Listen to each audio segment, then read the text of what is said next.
Yo everybody, Mobile Gamers Unite here, living that quarantine life, FTC compliant vid for adults.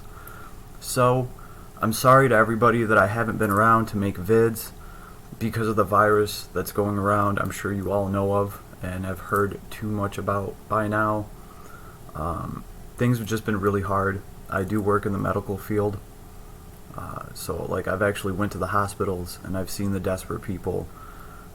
It's definitely not cool, and I know quarantine is a buzzkill to say the least, but it's pretty much the only thing that we can do to, save people's lives a month from now, right? Because the less people that get it today, the less people that die tomorrow, and quarantines are strict, they're not easy to do, and they definitely take a toll on the population.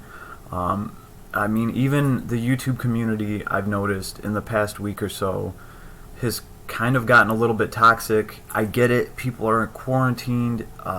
They're stuck.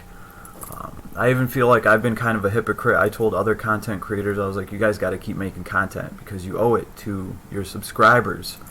Like, people have all the time in the world right now and they have nothing to do with it. And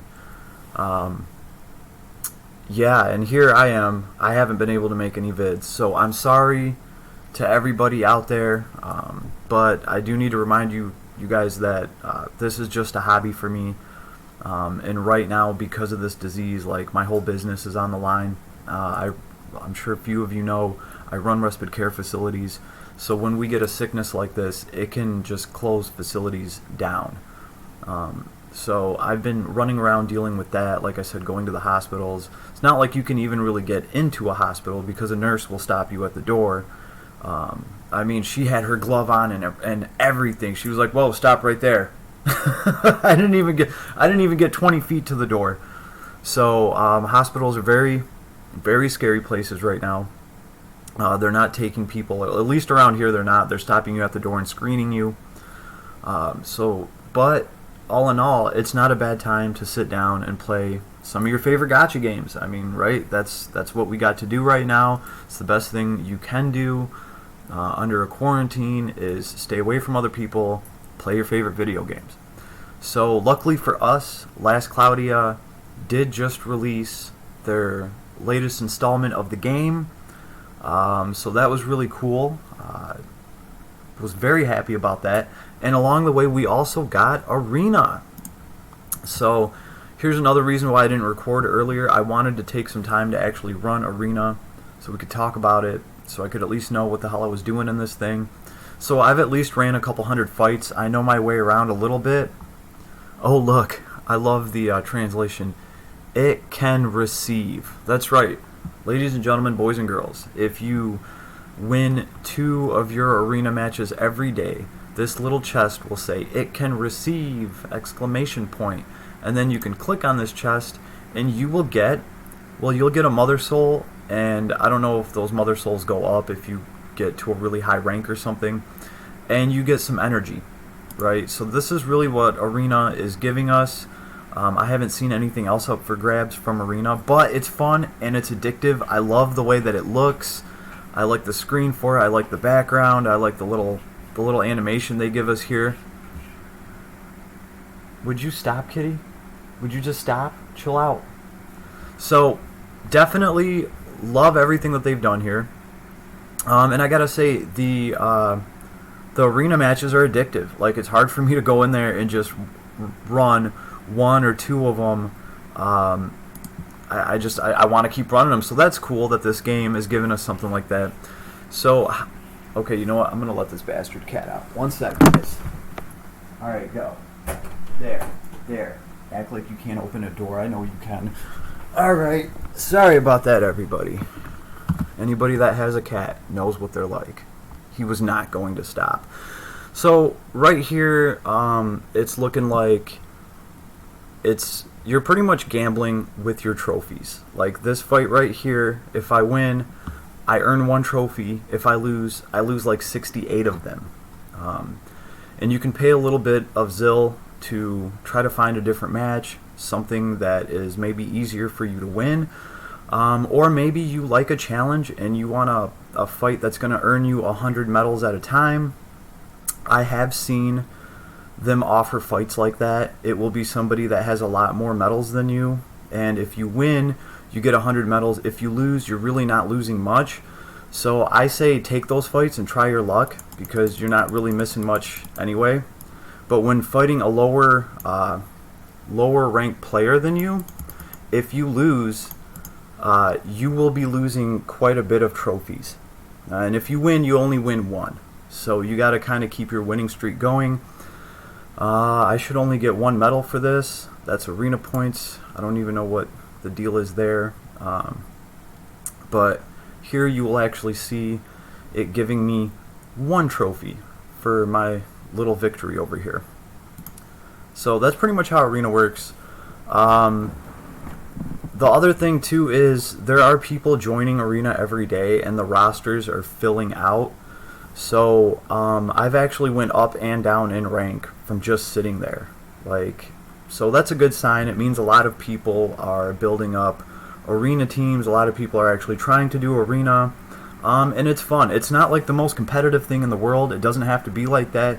If you guys really want a super competitive arena experience, go over to Landgrisser and see what they have to offer, because Apex Arena is off the chain competitive, crazy awesomeness, son. That's just the only way I can describe it, and I do have fun over there. So, but this gives us a lot more to do in Last Cloudia. This is just fun. It's just fun running these little skirmishes over and over again. So we get to make an attack team, and we get to make a defense team. Your defense team can help you hold your rank. In fact, I've actually gained a rank once from my defense team winning a match. I was told by a friend of mine not to share my PvP strategy, but like I said, this isn't really that competitive for me. And I don't think too many people are going to be super Last Cloudia arena competitive. So pretty much what I have going on here is I'm running an overrun team. My idea here is I look at units like healers and mages. They're squishy. So my job is to just overrun your team and take out your healer and your squishy units as quick as I can. Every single character is one little notch of your health bar, and your health bar consists of 6 notches. So if you wipe out somebody's team and then their team comes back, you only have to wipe out 2 more people, and then you get the win. So that's kind of how my team works. I put in a lot of quick skill abilities so that I can throw AoEs right off the start, and I try to target the squishier parts of the party and just take them out. There's been plenty of fights where I've had where there was a Zuglis or a Lance Evil that I couldn't kill. I stop throwing my AoEs and just start doing basic attacks, and then when the rest of the enemy party spawns, I will run around the tank and I will go right back for those squishy targets. So if you can take the healers and the casters out multiple times, you're going to win. So that's pretty much been my strategy so far. Yes, there are other types of teams that you can make. I see people trying to use a mage team all the time, but like I said, a mage is also squishy and they can be your downfall. At the same time, I've seen a mage cast one spell and it was one and done, son. The thing is, you have to give the mage enough time to get magic points in order to cast the spell. If I had a different group of characters, I would try a mage team, but pretty much what I would do in a nutshell is I would put 3 tanks in front of a mage. And, as long as those tanks held up, like some of these Zuglases that just cannot die, then you can't lose health off of your health bar, and then your mage actually has a chance to get enough magic points together to throw that big one-hitter quitter and put everybody down. So if I had a Lance Evil and I had a little bit more tankiness to go around, I would definitely try a party like that, but I haven't gotten around to it yet. There are many other party combinations that you can use, so guys, feel free to leave the comments. I leave the comments open for you, so feel free to talk about any arena teams or any builds that you're working on, any advice that you may have to pass along to anybody else. Alright, but pretty much I'm using the same characters on my attack and my defense team. I have the Fire Troll here with dual wield. I have a Randy Bobandy, of course, because he's just good all around, good crowd control. And Davin is like, he's definitely one of the Apex, this isn't Apex, he's definitely one of the arena PvPs right now. No, not PvPs. Like, he's definitely one of the best arena characters that we have right now, because he has a chance to stun one of your opponents. So one of their heroes will just start the fight stunned and will be useless. Hopefully that's a Zuglis that I can't kill, so he can just stand there. And then Davin is really good at throwing these big AoEs and shaking people up and throwing them up. So if they're being thrown around and hurt like that, they can't cast, and it interrupts their attacks. So Davin works out really well.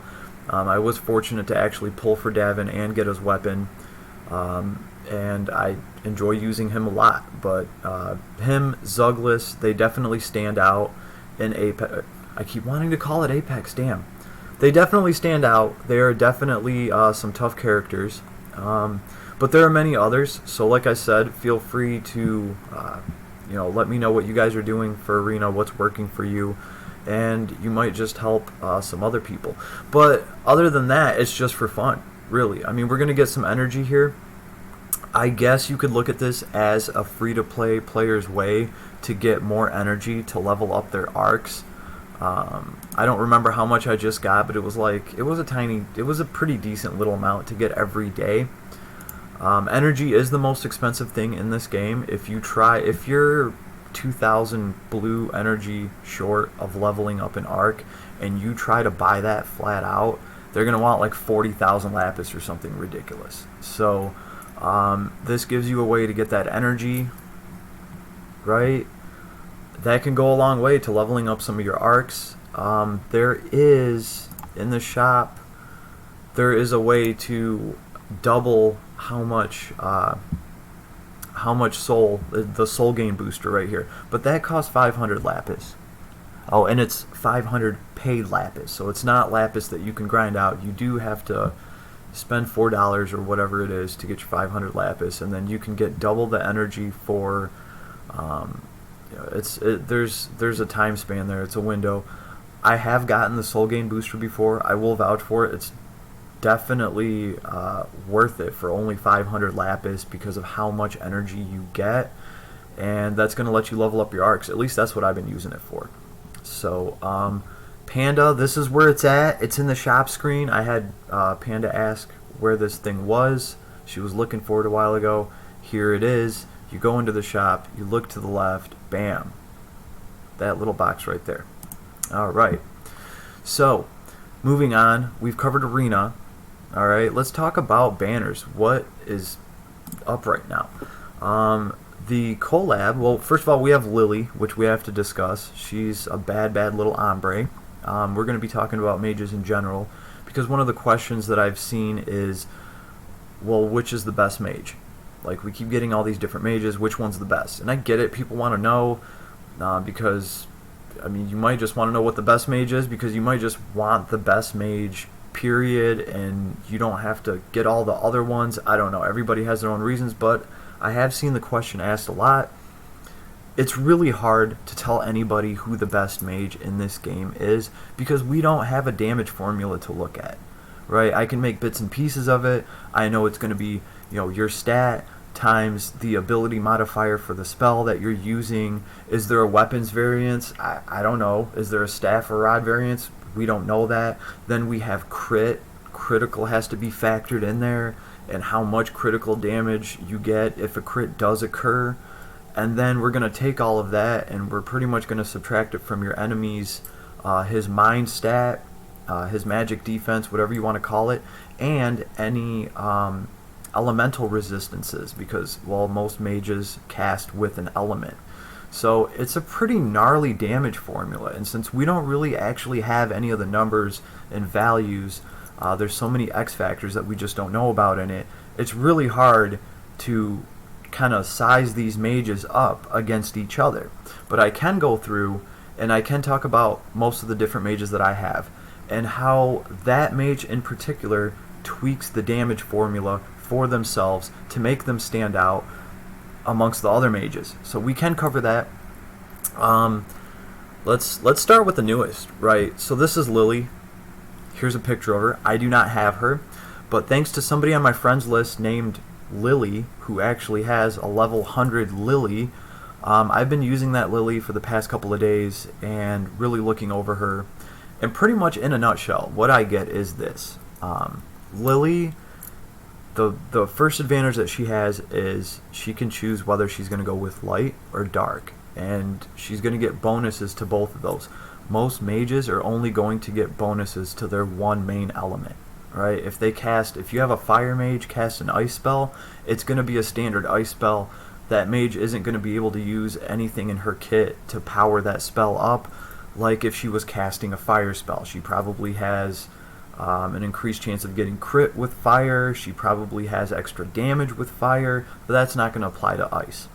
So Lily here has two elements that she can power up.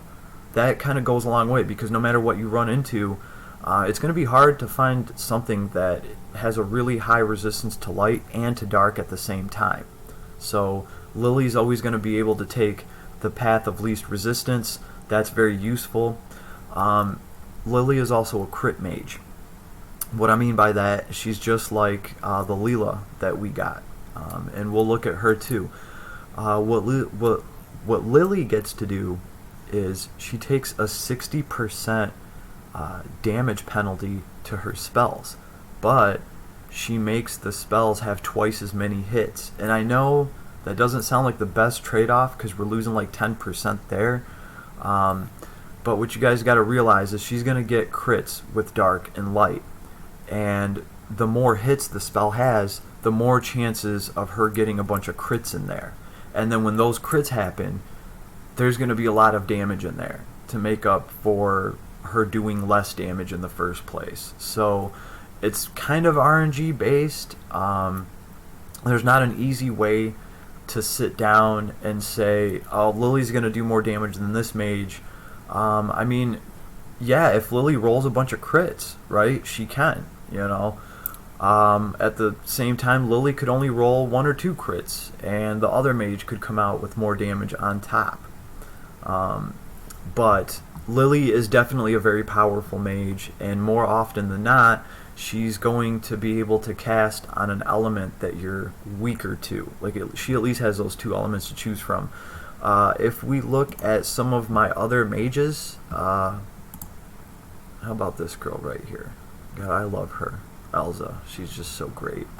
But Elsa's only locked into fire, right? So it's not like she can choose another element. She can cast another element of spell, but she's not going to get to power it up with everything she has in her kit. Everything she has in her kit powers up fire spells. She has like fire crit, you know, and other skills that make fire do more damage. So that's Lily's big advantage. And as far as can Lily outdamage Elsa, I'm sure she can, but I'm sure Elsa can also outdamage her. Elsa's thing is she's not a crit mage. What Elsa does is she actually empowers her spell. So like when she casts Crimson Flare, instead of just one fireball coming down, there's like 2 or 3 of them. Now, what does that do to the modifier? Does it double it? Does it change it? Again, I don't know. I don't have the numbers. I have no idea. All I know is there is actually 3 Crimson Flares instead of 1. I haven't counted all the hits and compared them to another Crimson Flare, but I think there's more hits, and I think the modifier is higher.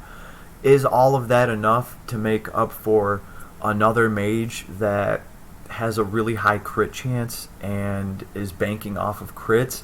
I couldn't tell you. I would actually have to play both of them and compare them and like do benchmarks and stuff. But that's why there's really no best mage in the game, in my personal opinion. To me, it's all about having different elements covered, right? Because that's what this game's going to turn into. We're going to have big bad bosses. It's going to be elemental Tetris. This boss is immune to this, and this boss gets hurt by this. So if you can get a mage that can cover multiple elements, I think that can take you a very long way. And wouldn't you know it, Lily just happens to be one of these mages that covers multiple elements. Oh, we got some lapis for that. Cool. Thank you, Elsa. I'll be back soon for you. So, in a nutshell, that's what I think about, who's the strongest mage in the game right now. Like I said, really hard to compare. Let's look at the other crit mage that we have right now. See Princess Leela. She actually gets, in her ability kit, she gets things that increase crit and crit damage, right? So even comparing that to Lily, like, I'm fairly certain that they're going to play close to each other. I don't know exactly every single bonus that Lily has. I don't know if she actually gets to increase the crit damage or just the crit chance, but I know that both of these mages are going to function off of getting crits, and that's going to be their bread and butter. Those crits are going to make them stand apart from other mages. Oh yeah, and this one gets Hydro Shell, which is pretty cool. The other thing too is I'm pretty sure Lily has some good resistances. See, Ice Attack Rise. Let's see, I could have sworn, where is it? Summer Carnival? It's not Summer Tears. It's not Mercury Road. Oh, Summer Carnival. Yeah, able to perform criticals with ice magic attacks and magic crit damage plus 30%.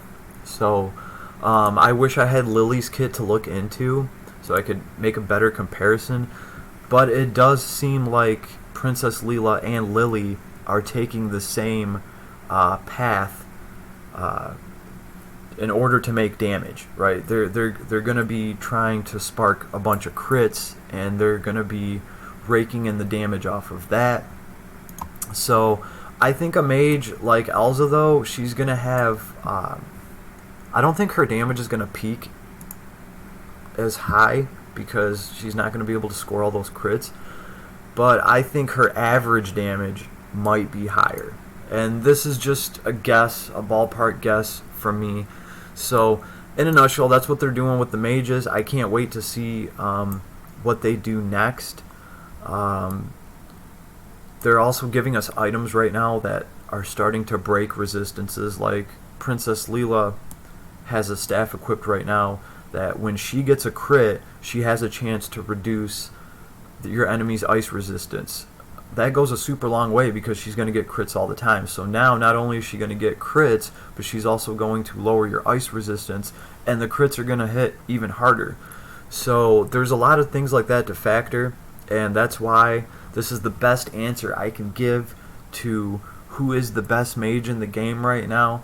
I can only make a small list of the top tier mages, and I would have to say it's definitely Lily, see Princess Leela here, Elsa, and of course they're going to be the limited mages because they seem to have the ability to augment their damage the most, and that's kind of what separates them from units like Zexus, who can cast really fast, but Zexus is not going to be able to get all these crits, and he's not going to be able to augment his actual spell to do more of a modifier or anything like that.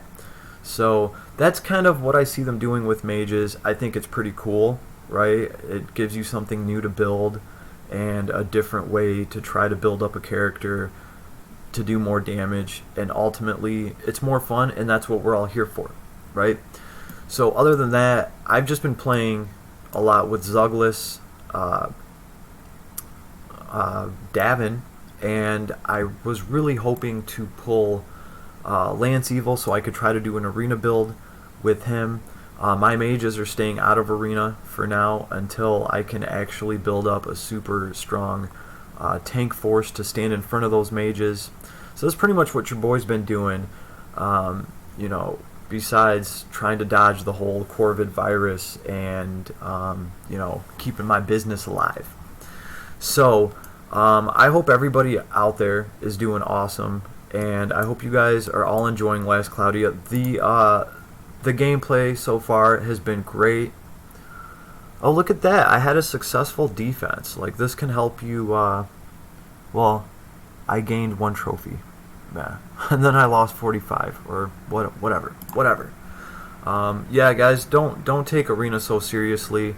You got to remember your defense team is getting controlled by the AI, and it's getting battled with an actual person who's trying to win. So for the most part, I think your defensive team is going to take a lot of losses. Once in a while, they'll get a win though, and you can bank off of that. That can keep your rank afloat.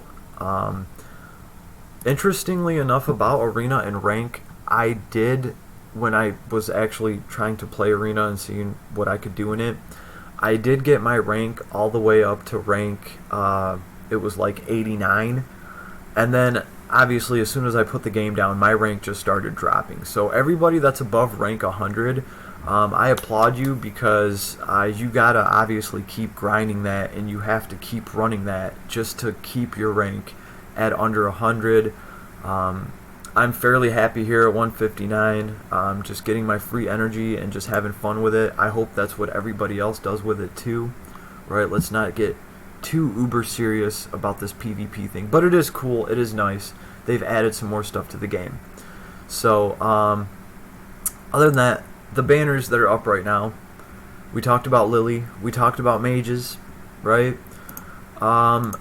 Here it is, my number one pick for a budget banner. I think this is it. I think this is the best banner for starting players, and I think that's why this game launched and instantly threw the collection of mana gotcha up as soon as the game launched, because Randy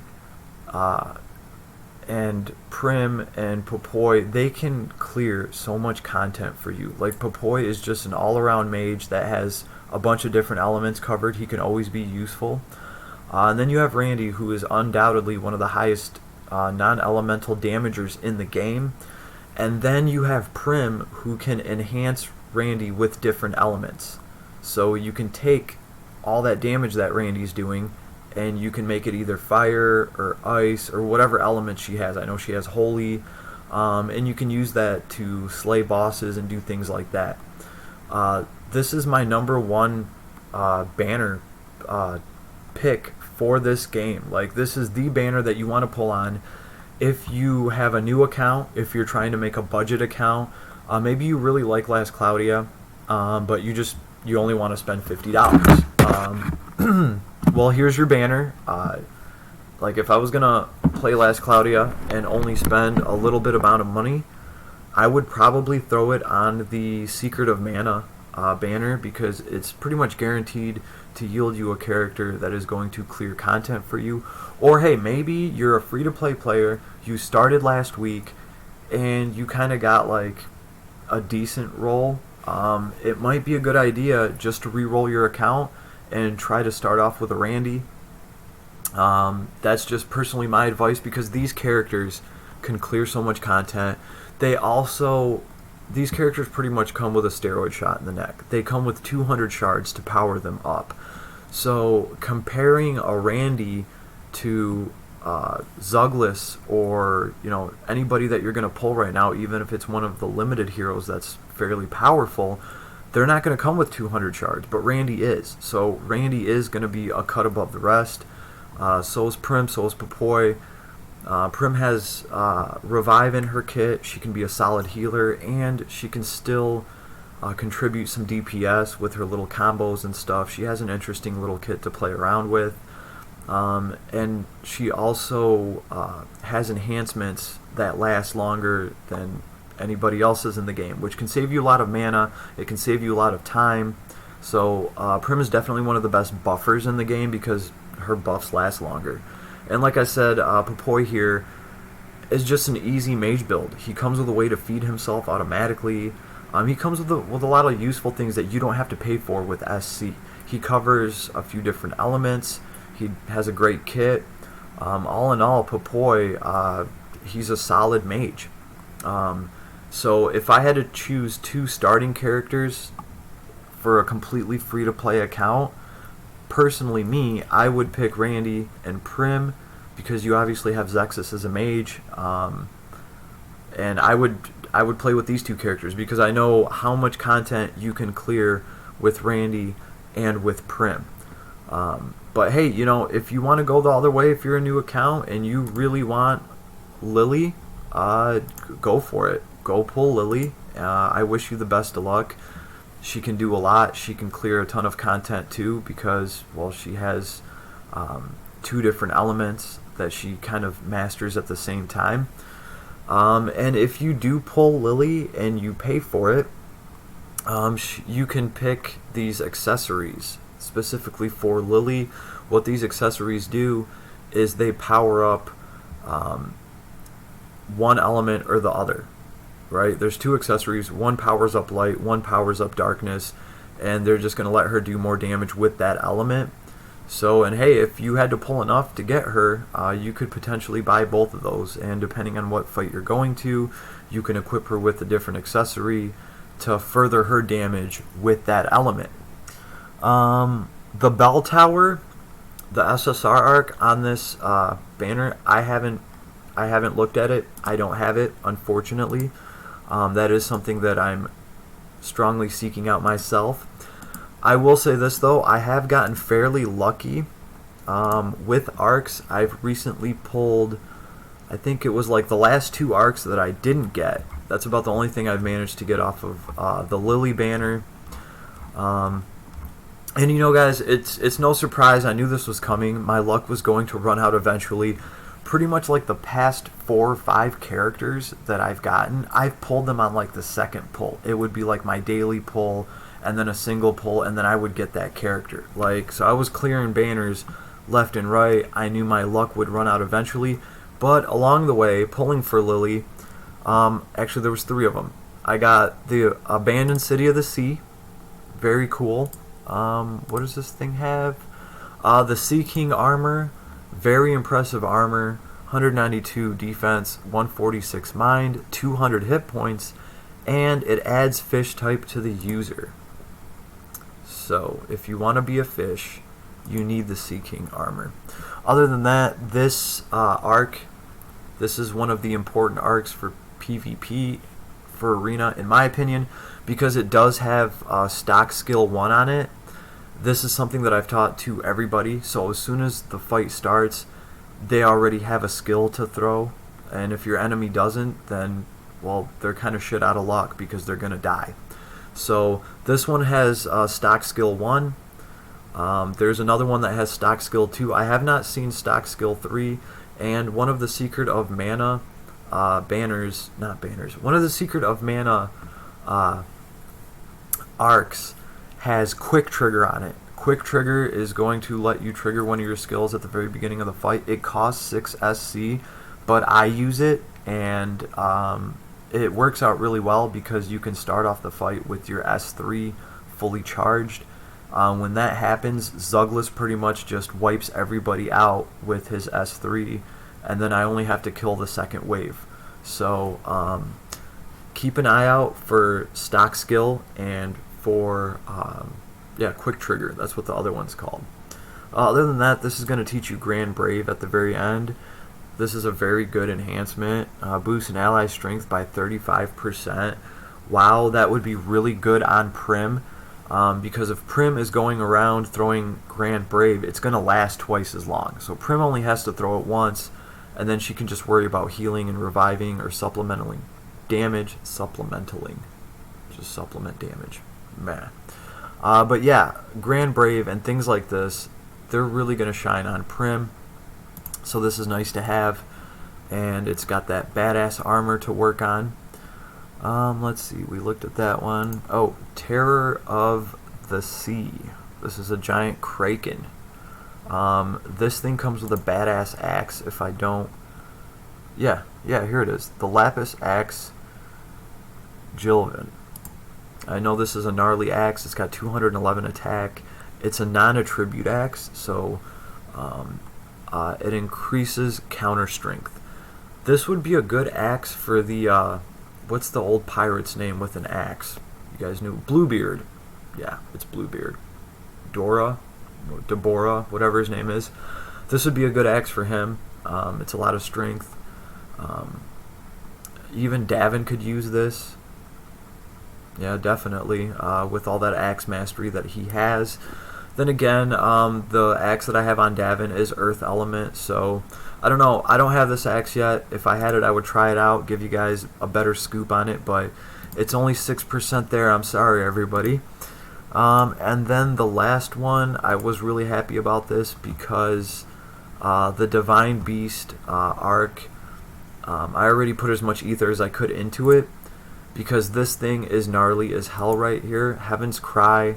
This is a staff. It gives you 50 MP, but it also gives you 102 strength, but it gives you 216 intelligence, which is really what you want on a staff, and magical crit damage plus 30%. That's awesome because that doesn't matter what element. It's just your magic critical damage 30%. So this can work with Leela because she gets a huge boost to her ice crit and her ice crit damage, and this is going to enhance that quite a bit. So I would imagine Princess Leela is pretty effing gnarly with the Heaven's Cry. Same thing with Lily. This is probably one of the best in slot staffs for Lily as well because she's trying to do magical crit damage as well. So I was very excited to get this, and I do have Leela to put this on, so that's why it's at 35%. I'm definitely working on it. Let's see, and what does this teach? This teaches Light Attack Rise, Light Attack damage plus 20% for 11 SC. Nice for some characters for sure.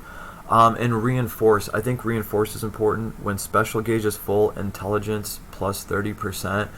That can go a huge way for a caster, specifically a caster that can hold on to their super skill and increase their magic damage quite a bit and maybe hold out on throwing their super skill. So I definitely think it's worth it for 5 SC to get a 30% intelligence boost. That can make your magic hit so much harder, especially if you're a mage that's trying to score crits. If you can get your intelligence that much higher, your crits are going to do that much more. It might be worth it to do that instead of throwing your super skill that's just going to spam some damage real quick. So this definitely gives you some options with some different mages and what you want to do. It also gives you Aura Phaser, Metis Phaser, which is nice, just in case you do catch something in some sort of magic spell in arena. Typically it's over as soon as a spell gets through, but you never know, you might just survive and you might be able to finish that caster off. This thing also gives Mimicry God, add God type to user. That could be useful. God Killers and Slayers are the most expensive Slayers to equip, so if your opponent doesn't have that, you can change yourself into God form. It might help you out, it might not. So, and other than that, this is going to give you magic up 3. All in all, pretty solid arc. I'm glad I got these arcs because now I can apply all these abilities to the units that I already have and work on my arena team more. Oh, here is okay, this is what gives quick trigger. I'm sorry, it was not the Secret of Mana arc, my bad. It was the Wishes on a Holiday Night, which was the Christmas SSR arc. It had quick trigger in it. I'm sorry, that was my mistake. But if you guys have this, count your lucky stars. I get it, because quick trigger is very, very useful for arena, if that means something to you, right? So that's what your boy's doing. I'm going to be working on these arcs, just trying to level this stuff out and trying to ride out this whole quarantine thing. So I'm sorry, everybody, if you had to wait for so long for one of my vids, but there was nothing I could do about it, and I got tired of feeling like a hypocrite and telling other content creators to make content. So here I am. I will be trying to make more vids, but like I said, it's really tough right now. Everything's really busy. But everything's going to get better. It will get better. We all know this. We just need to ride it out. It's boring, it's lame, it's slow, but it's going to help us save people's lives. And it's going to give you some more time to play that favorite video game of yours that you absolutely love. So enjoy, and I will see you guys out there. Peace, everybody, and have an awesome and safe day. Bye.